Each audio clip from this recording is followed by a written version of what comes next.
Hey, badasses. Welcome to this week's episode of the Badass Ladies Club. We are so excited to talk to you today about daymaking. But before we get into daymaking, it would really mean so much to us if you would get on Instagram and follow us at the Badass Ladies Club, or on Facebook, Badass Ladies One Word Club. Checking out Badass Retreats and our Patreon membership. Really, we are so passionate about healing here, and we've got so many different ways that we can interact with you. One is this free podcast. Obviously, the membership is something you can get into for as little as $5. Or if you're ready to make big investments in your healing and growth and personal development, well, then you can come with us to Costa Rica or to one of our retreats in Oklahoma or one of our local workshops in Fort Worth. Like, there's just so many ways that we want to be here to support you. So your support means so much. Can we please talk about, speaking of support, this week's Badass of the Week, because she is the kind of badass that has just been life-changing for me, for sure. Absolutely. Our Badass of the Week this week is Eva Nelson. Eva is a healer. Yeah. I don't even know what her title is other than healer. Healer, can we start off with the fact that she's a genuine, real human being? Yes, that a relationship with Eva is a raw, real, no bullshit kind of relationship. And I don't want to say the first time in my life, because I feel like you and I have always been good at this, but without consciously being good at it. She's like a professional space holder. Yes. And I don't know if she would agree with that title or if that's what she wants to be called, but holding space for one another is incredibly important. And you know what, Laurie? Actually, there are times in our friendship where I feel like I could have held space for you better, but I didn't know any better until I started doing my training with Eva. Well, and to your point about Eva, though, even when you have true relationships with people that really get you and you connect with one another, it's not until you have a friend, and in our case, a healer like Eva, that you understand what it means to truly be there for another human being, So Eva came to us as a healer, and we both have participated in a lot of her offerings that she has, different healing sessions and trainings and all of that, which we will get into when she comes on the podcast for sure. Yeah. So all those episodes where we've talked about our healing journey, this is who we're talking about. Yeah. But the real beauty of having Eva in my life is that I am better at being Laurie for me and for all of the people that are around me and depending on me and need me, that I have up-leveled as a human in ways that I didn't even know were necessary or possible before I met Eva. So, and that my work with her has been so transformative that even though it's been going on for months, we literally couldn't even talk about it until we got to today, because it is just so powerful and amazing. So we're so excited to share Eva with the Badass Ladies Club. Yeah, Eva has made an impression on my life, and I hope that it's a long friendship and journey with her, and just the transformation that you and I have been going through separately, yet kind of mirroring one another together, has been really, really cool. And I think that it's made us better friends, because I've always trusted you, Laurie, but now more than ever, I trust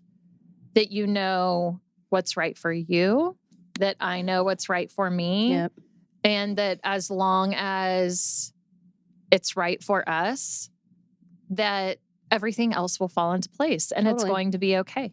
Well, and that, when you just do what's right for you, the right people stick around always. And that has been our experience, I think, with us. So yeah, Eva Nelson, get on the Badass Ladies Club.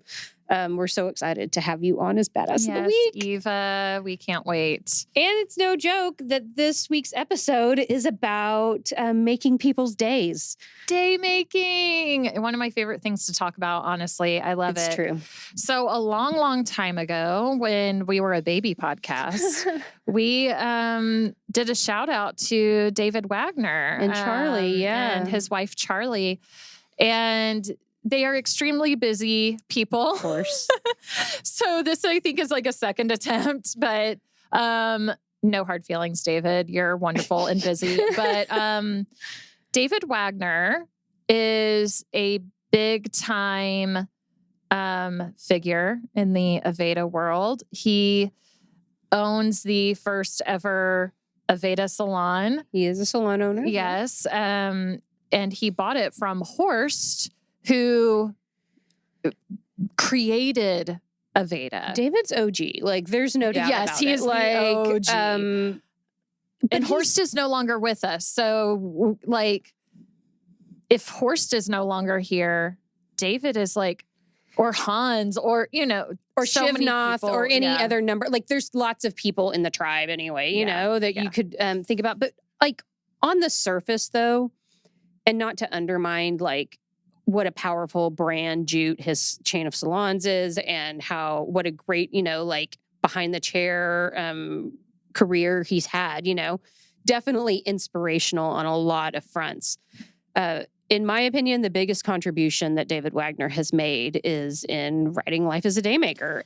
Right. So only because it inspires things like this episode where we're like talking about it as a verb, like as a living, breathing thing. Like, I had never heard of Daymaking until I read his book. Yeah. So for those of you who don't know, David Wagner wrote a book called Life as a Daymaker. And it really circles like around hairstylists and people in the beauty industry. But I say, even if you're not in the beauty industry, it is an incredibly powerful No, this is a movement for everyone. Yes. Like, there's even like a Daymaking Day. Yes. Like a holiday for Right. Daymakers. And it's just centered around this idea that a little kindness goes a long way, and that everyone is doing the best they can. And it is your job as a human to be a Daymaker. Well, and that you never know that when you're just going about your, in his case, his job, which was doing people's hair and taking care of people from a beauty standpoint, that what you're doing on a daily basis could make or break someone's day.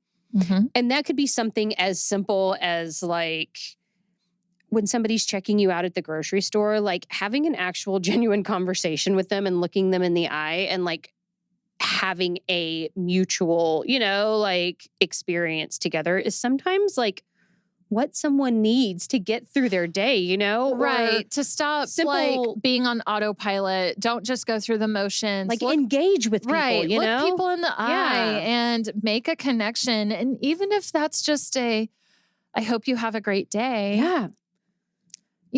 Like say it and look up from your phone while you say it. Don't just say shit because it's what is coming out of your mouth. Like, yeah, you too, like that and that's what I love about genuine connections with people is that sometimes people catch me off guard by asking me a question that I was not expecting, or like interacting, like a complete stranger interacting with me in a way that is unique to them. Like the world needs more of that. And it does. Or it's also like why interacting with kids sometimes is so fun because kids have no boundaries on like what's appropriate or what is necessary or even what's like rude sometimes. The shit that comes out of kids' mouths, I'm like, oh my God, I love you, when I was getting ready to have knee surgery and I like had to walk around in my knee brace for months on end, I was standing behind a lady and her, like, he was probably like 5-year-old son in line to check out at the grocery store. And he like is staring at my knee brace, like mesmerized by it. And he grabbed his mom and he pulled her down and he said something in her ear. And she said, well, you should tell her. And the kid goes, I really like your robot leg. And I had no idea. Like, I thought he was going to say something about my green hair at the time or maybe about my tattoos, like I had no idea what he was like talking about, what I looked like. But the fact that he liked my robot leg was like, it made my day to the point of our episode where like sometimes the silliest compliments or the things that, obviously my knee brace had nothing to do with my like aesthetic image or things that you think that people are judging you for. It was just so genuine and awesome. Like that's what Daymaking is really about for me. On the subject of kids, probably a month or so ago, I was at a restaurant with Adelaide, and we were sitting at the bar top. We just ordered food, and this beautiful Black woman sat not right next to me, but a chair over from me. And she was just gorgeous and had these big eyelashes, and she had these like braided in extensions in her hair that were like curly but braided and kind of fun colors. And, you know, Adelaide is 5. She's at an age where she has no filter, and I'm always scared of what's going to come out of her mouth. I love it. And so this woman sits a chair away from me, and Adelaide says, "Wow, Mom, look at her." And I was like, "Ugh," you know, and I kind of whispered to Adelaide and I said, "What about her?" You know? And she goes, "She's beautiful." Mm. And I said, "Oh, well, Adelaide, you should tell her that." And Yeah. Adelaide got really shy and she was like, "No, no, no." And I was like, "No, honey, you need That's to the kind of tell thing her you tell that is people, the kind yeah. of thing you tell people, right?" And so she still wouldn't do it. And I said, "Well, if I get her attention, would you tell her?" And she said, "Yeah." So I said, "Excuse me." And the woman looked at me and I said, "My daughter has something to say." And Adelaide said, "I think you're really beautiful." And she said, "Well, thank you so much. You know, you're a beautiful young lady too." And I was so afraid of Adelaide saying something Who knows what's about about her to come out of her hair mouth. or her skin color even, or, Right. you know, like I didn't know. Mhm. And it was just so sweet and innocent. And it really hit me though that I should teach Adelaide to make those genuine connections with Yes. people, you know, even people who do look different. For those who don't know, I am like a YouTube like monster. I love watching. You like, fall down the hole. I fall like, down yeah. a lot of rabbit holes, and lately I've been on a kick of disability and interabled relationships, which I hope to tackle one day on this podcast. We're going to talk about it. So we'll see. It's fun. But every person who either is disabled or a family member who's disabled in all these interviews that I'm watching, say, you know, that point where kids are like, why are they in that wheelchair? And, you know, parents are like, stop staring, stop staring, Right. stop staring.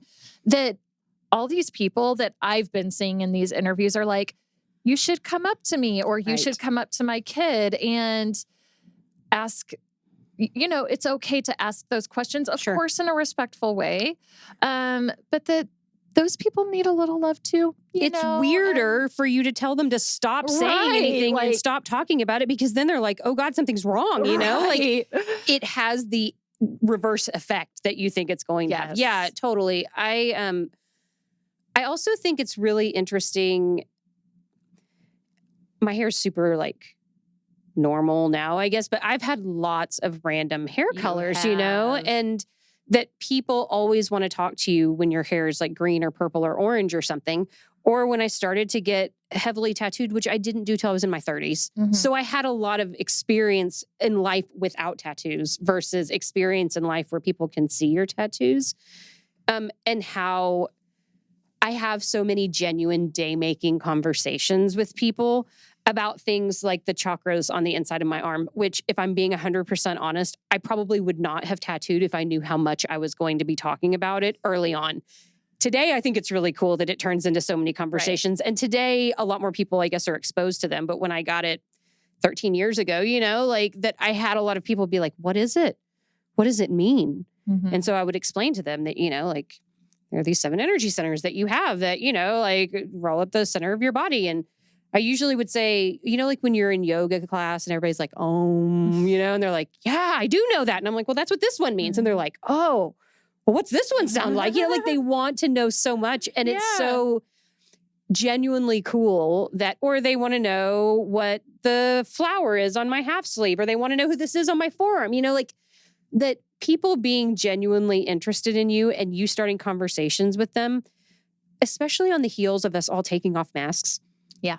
Like that sometimes maybe it's hard to tell on this podcast, but like I love people and I love those genuine like interactions like that are really based in like being curious about one another. And so it always makes my day when I can have those kinds of genuine interactions. Well, yeah, because I think that a lot of people walk through this life feeling alone. Yeah.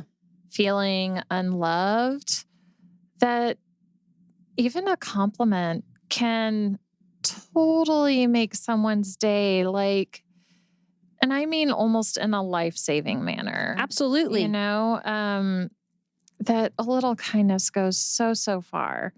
And genuine connection, it's powerful.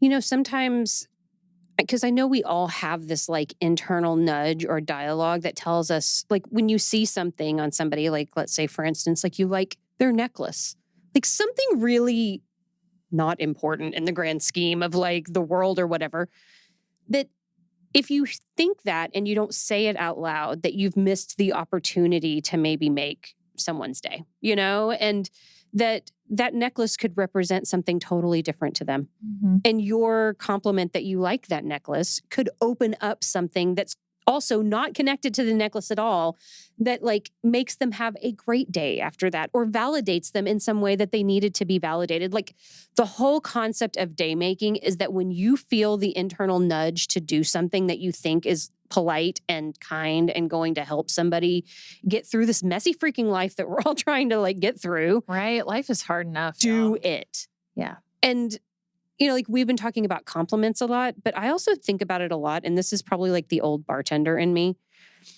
Like that if I can give you $3 for a tip, well, can I give you $6?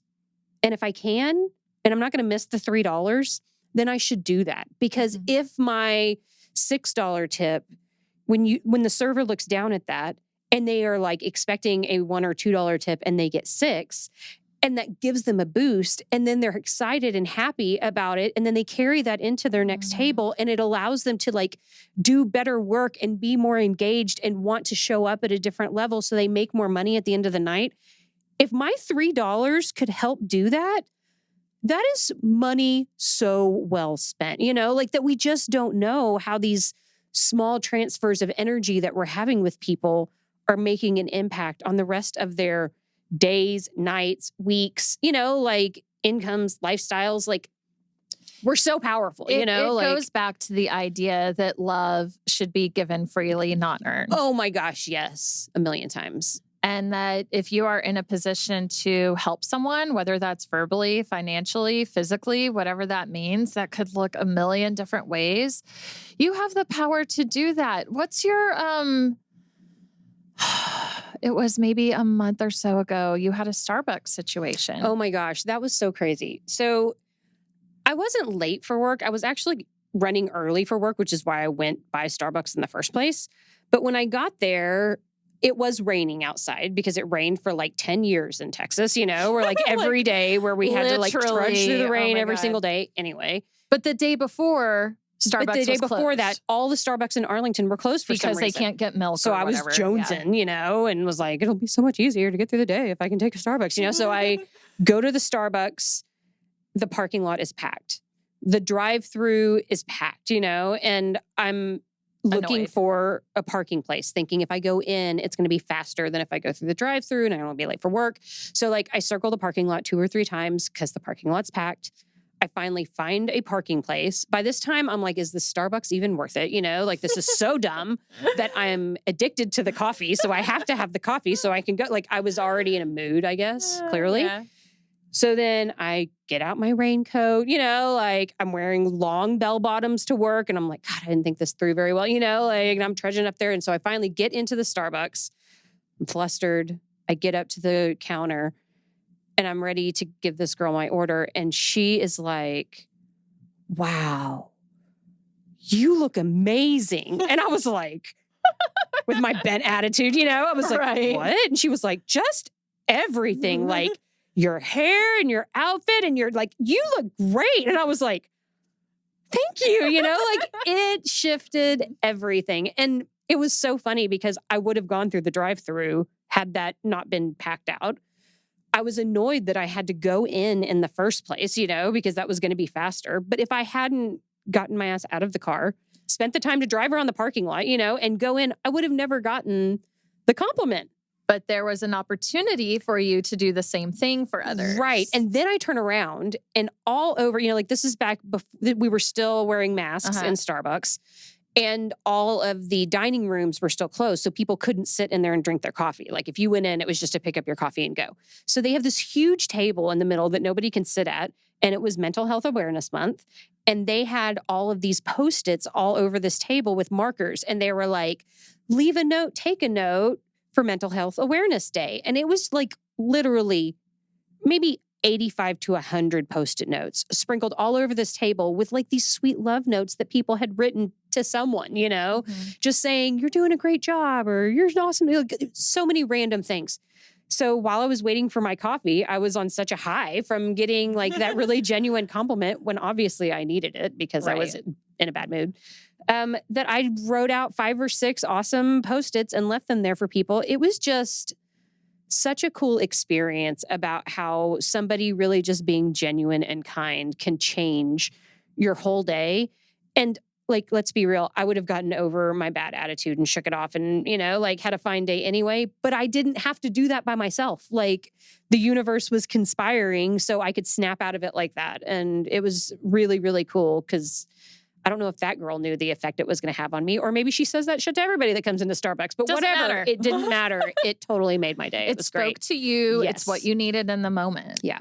I think that that's so cool. And I love that story. And I love any opportunity. I've been trying really hard to send little love texts to my friends here and there, just as a reminder that, hey, you're on my heart. You're on my mind. I mean, life is hard enough. And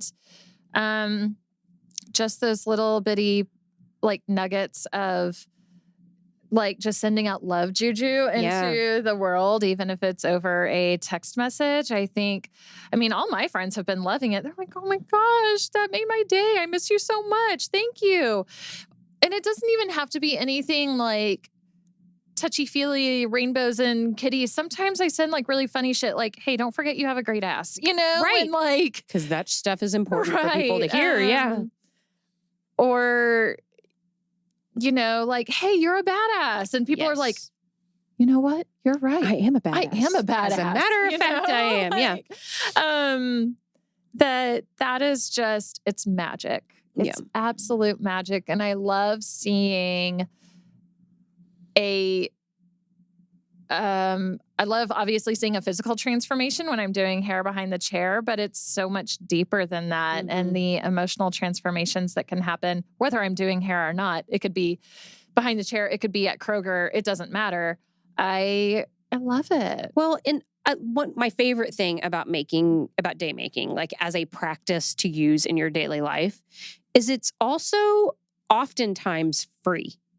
Right. Like I obviously brought it up in the tip conversation because $3 one way or the other isn't going to throw me, but could make a big difference for somebody. But that it's not about monetary exchange of energy. Like a lot of times we're just talking about doing the things that you're already doing on a daily basis, but doing them always aware of how can I do this and make someone else's day. And that when you go into life with that kind of intention, it is amazing because I can make lots of people's days all at one time, and that ripple effect has huge impacts for our world. Like it's that whole idea that like, if I wanted to change the world, I would just start with me. That's where it has to. Yeah. Like I would quit looking at where I can do these big, giant, huge things. And I would really just focus on the menial things that I think I'm doing every day and do them with great love and do them with the intention of making other people's days better. And that shit changes the world. And puts you in a higher vibrational frequency, I might add. So Let's you're able talk to about that. receive all the good things the world has for you. Like listen, you know what? I'm at a stage in my life where I am learning everyone is looking out for number one. Totally. And you know what? It's more power to you. Yeah. Like Same. sometimes needs to be that way. Yeah. And you and I are experiencing that a lot, Firsthand, where we've had to set a lot of boundaries and say, I'm looking out for myself, and whatever's good for me is going to have to be good for everyone else. However, I think that I can only speak for myself. I get a little exhausted by that sometimes. Yeah. I mean, I'm totally down to look out for myself and to do what's best for me, but in a really simple moment where I could do what's best for someone else, and all it takes is like saying something awesome, I can do that. Let's be clear about the difference in these two conversations, though, because your first point was that you're doing what's best for yourself because you're not going to sacrifice what's good for you in lieu of what's good for other people. Mm-hmm. What we're talking about with daymaking is something that doesn't sacrifice what's good You don't for you. have to martyr yourself to like make someone else's This is day. not That's about not what we're suggesting. contorting yourself into an uncomfortable position or making choices that are going to put you at a disadvantage in order to make someone's day. Right. I'm talking about free kindness and observation and awareness of things that you're able to do for other people that's good for them and for humanity, you know? Like, and a lot of these things are also by default good for you because you feel good about being a decent human being, for Christ's sake. Like, it's just not that, it's not that hard. It's really not that hard. And so much of it is us getting out of our self-induced bubble that we're in. A lot of times, you know, like cell phones obviously aggravate that, where when we're out in the world, how engaged are we in what's going on around us versus what's going on our phones, you know? Like, and we were talking about Eva, and we've had several other people as badasses of the week, like that when I'm hanging out with Eva, or you and I have done this plenty of times, like if I can put my phone away, like it's gone, it's not there, it's in the other room, it's in my bag, you know, like it's not with me in my hand or sitting on the table or wherever it is that we happen to be. I can hang out for hours and not look at my phone and lose entire half days or days, you know, like because I'm so engaged in what's happening right here in front of me. But 2 years ago, I don't know that I could have done that. You know, like that it becomes this crutch for me to disengage so I don't have to be present with you.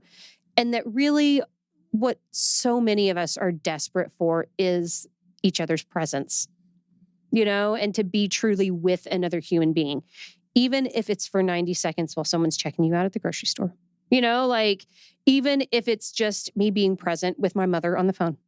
You know, and like actually listening and asking questions and being interested instead of interesting, you know, or instead of just like going through the motions that we all do. So it happens a lot to me at work when I'm doing the same thing that I do all day, every day. But then the person I'm interacting with is the one that's like pulling me into the presence with them, you know, like being present with other human beings is really what daymaking is all about. You know where I get really messed up, and this is so bad. Just recently, I was on a deadline to send a headshot to something for my educator situation that I'm doing. But I had like 10 phone calls that day of like stuff you and I had a pre-interview to do. I've been trying to sell my car. I was talking to people. I like juggling all the things. I also feel like I have to constantly be available, like because I have a child. So in case anyone has to get contact with me that way. And that was the day I let Adelaide play outside, like with her friends without me, right. You know? Big steps, man. Big steps. Big steps. That I was on the phone, but I was emailing this headshot at the same time. So I'm not even present in the conversation that I was having. Right. I was trying to email this headshot to the person that I was emailing, and I kept on hitting the send button rather than the attachment button. So I just kept on sending blank emails until the third time when I realized what I was doing. That I finally had to be like, okay, stop emailing. I finished my phone conversation. Right.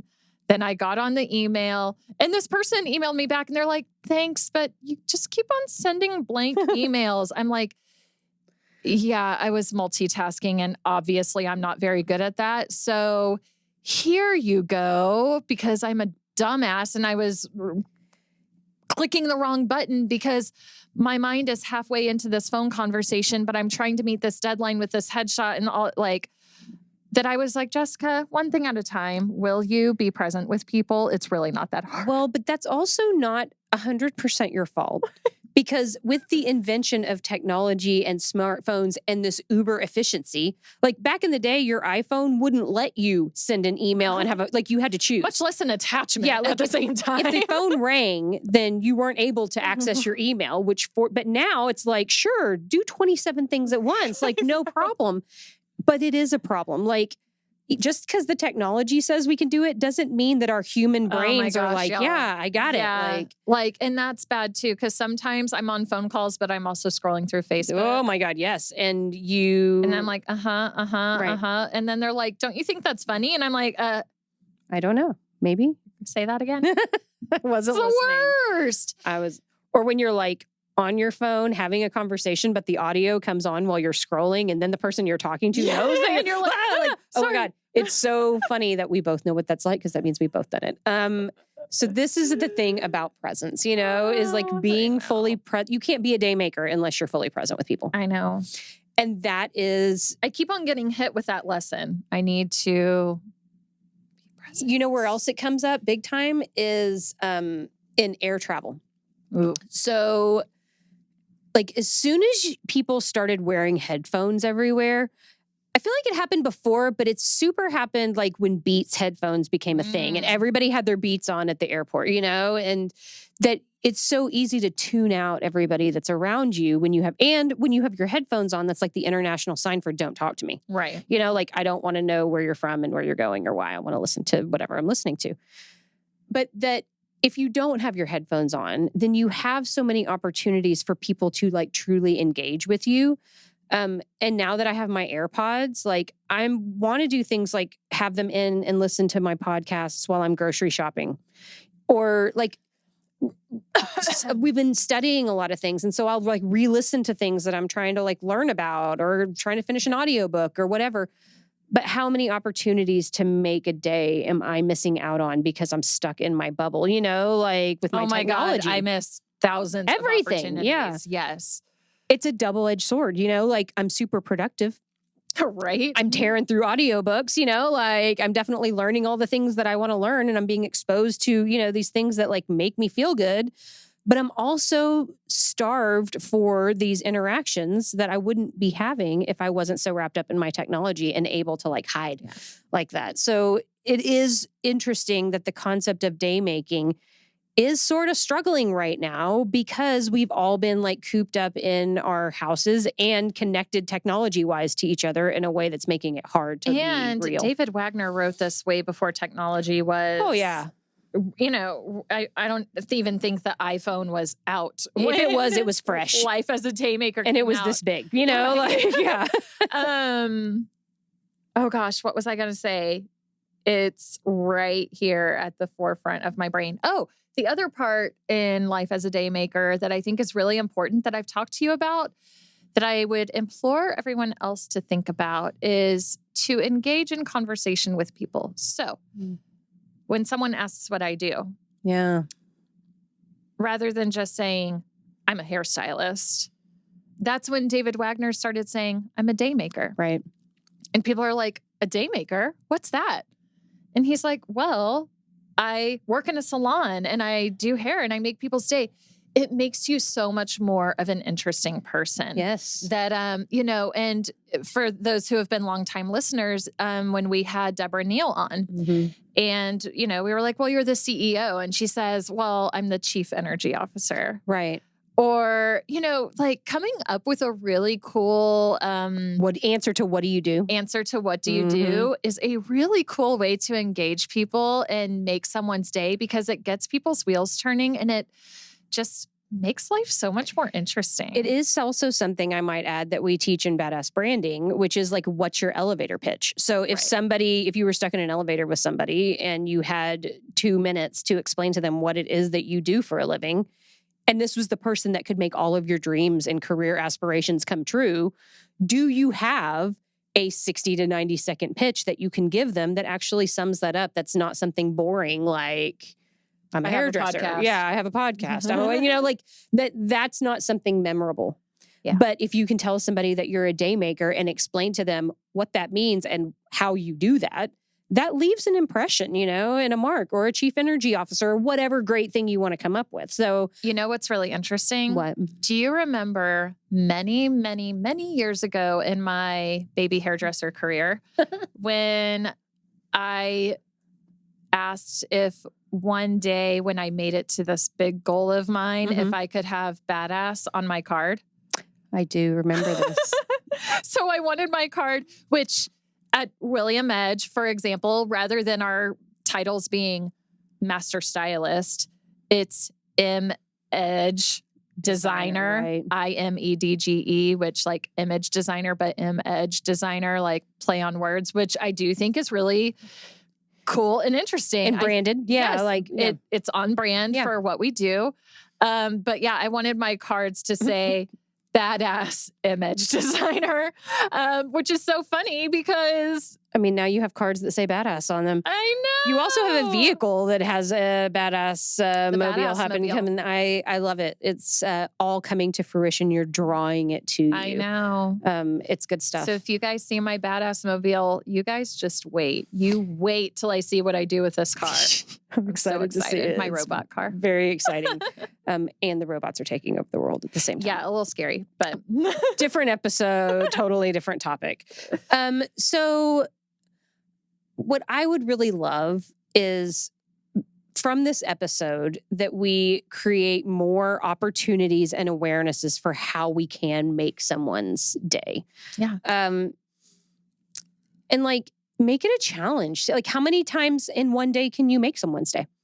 And notice the ripple effects that the more we're consciously aware of our ability to do this and we actually follow through on the opportunity to do this, how that changes your quality of life because you're making an effort to change other people's quality of life in a, productive way, I think is what I'm going to take away from this and try and be more mindful of, and just not hiding behind the technology so much. So I miss the opportunities to connect with people at that level because you never know who you're around, guys.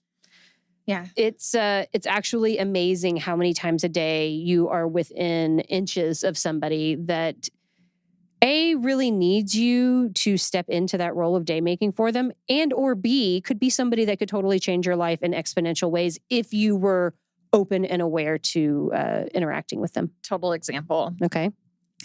A week or two ago, I had this new guest, which I don't take many new people anymore. No, you I don't. don't have the time. But a place opened up on my schedule. My waiting list couldn't come in on such short notice. So I had this new guest, which is always a cool new opportunity for me. And we had our consultation, we talked, and she just kind of told me, if I cry, I'm okay. Just let me do it. And I was like, girl, I don't do sad tears here. Like, We don't cry in my chair. I only do cathartic tears. If Right. it's cathartic, great. But if you're going to cry because of the haircut, she was like, no, Yeah. it's not Ooh. because of the haircut. It's just, she was talking to me about how no one prepared her for her children being grown and this life transition of, I've been taking care of them my whole life and now they're adults and I'm supposed to concentrate on myself. What does that mean? Gross. And so we connected on a really, really deep level. I told her about Eva. I was like, lady, if you need someone to talk to, I have a great healer. And she was totally into it and was like, I'm going to look her up. So Eva, you're welcome. Referrals. Make the world grow. So I gave her Eva's information. But at the very end of the service, she was like, you know what I want to do?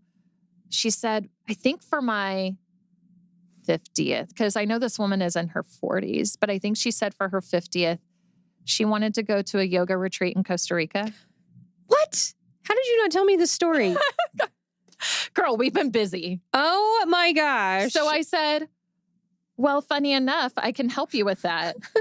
I own a company Daymaking, y'all. called Badass Ladies Club, and we have badass retreats where we are going to Costa Rica and it's a healing retreat. And I said, it's not strictly yoga. We're going to be doing yoga and shamanic breathwork and art and surfing and like all these things. But, so I gave her our Instagram information. So she follows us on Instagram now, and it was amazing. The universe conspiring to bring us together. And I just said, girl, like we would be more than happy. I mean, it was the perfect, like, this is our person. Yeah. And, I had that other client who was talking about her trip to Costa Rica and the ayahuasca and her mental health journey. Mm-hmm. And I was like, that's freaking awesome. You should join us in Costa Rica. Check this out. Yeah. I know. So, and even if these people like don't come on our badass retreats. That's not what it's about. Yeah. That's not what it's about. It's about making honest, pure connection with people that says, you're struggling. I'm hearing your mental health journey. And I want to let you know that I'm available to help you with this. Or if you don't come on our Costa Rica trips, I have access to healers. Right. Or a free podcast. Right. Or, and pep talks. Like, so many things that can help you through this journey, So it's just been really cool that Costa Rica keeps on popping up in my life. Costa Rica, and this is, y'all, I'm going to try not to get a little emotional about it, but like, this is why we started the Badass Ladies Club in the first place, was to create a community where people supported each other as we're healing, because that shit is raw and real. And when you're in it, the people that aren't doing it also don't always get where you're at, and that to be able to have so many resources for somebody, like, it's really not about selling a spot to Costa Rica, like, it's really about having connectors and resources, like being able to give her Eva's contact information, or to tell her that we have a podcast where we focus on some of these things, or that we're going on trips in Costa Rica, like whatever it is, that if it means that someone feels heard, seen, supported, and understood, that we are holding space. We are holding space for that, ladies. And that is what this whole business and podcast is designed. And in respect to, like, if you build it, it will come, and that we're here, that these people are like being drawn to us. So as much as like marketing and social media and posting schedules and all algorithms and all that shit's concerned, like, I'm sure all of that's very important. What's way more important is our intention to create this community to be supportive to people that need it. And those people find us without all of those other things, and that is such a cool, it's such a cool way that the universe works, and it comes from this place of daymaking and love and seeing people where they're at and meeting them there with support and understanding. And so, yeah, I love that so many of these synchronicities fall in line like that. Yeah. It's good times. It's been really cool. Get out there and make someone's day. Like, all the people that you can, every opportunity that you have. You know what I just thought of? Like, I even want to, like, if you have an experience like my Starbucks experience, or like something that we've talked about here today that you're like, oh my God, something like that happened to me, shout out and tell us about it. Because if we could get some really cool, like, day-making experiences on the Instagram or the Facebook page, you can send us a video message. You can just send us, DM us with your experience. I've got some free Badass Ladies Club swag to give to some people that want to share their awesome day-making experience. Accepted. Like, because I know that there are so many beautiful badasses out there that are making the world a better place. Like, share that with us so we can give you some badass love, and we can send you some free shit, because you deserve it for making the world a better place. Amen. We love y'all, badasses. Have a great day. Thank you, guys.